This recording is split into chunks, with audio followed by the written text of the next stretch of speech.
โอ้ปล่อยยากเลยครูนี่ปล่อยยากเลย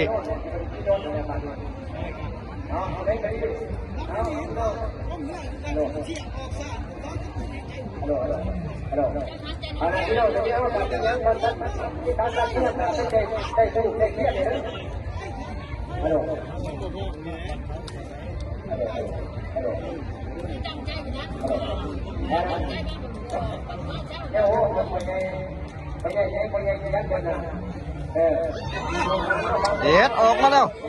พอดีออกมาเลยเด้อระวังกระสุงกับเสมียกระสุงอยู่พังบันกูเสมียอยู่พังเสมียอ๋อ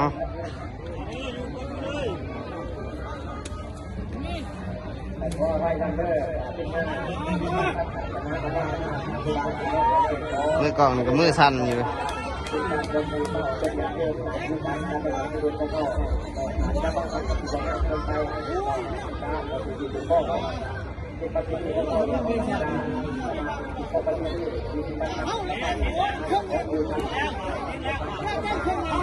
โอ้คือเฮาเต็งนะคือเฮาเต็งเลย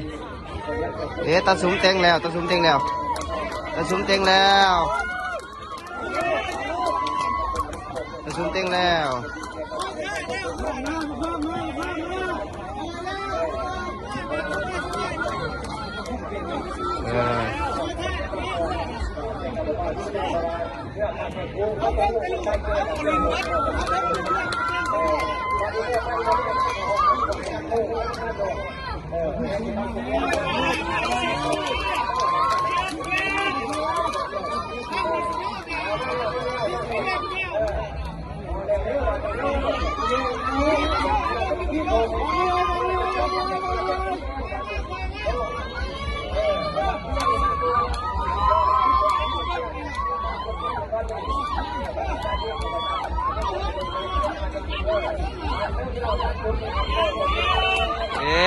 ขาท้ายแล้วขาท้ายแล้ว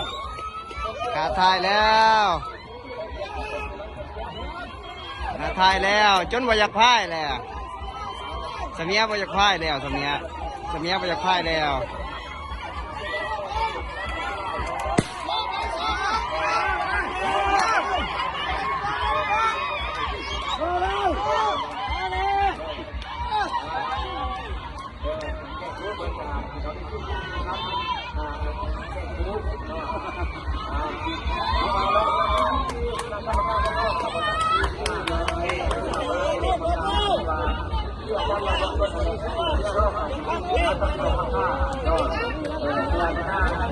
ก็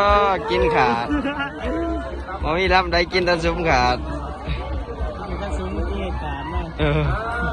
เลือกเกิน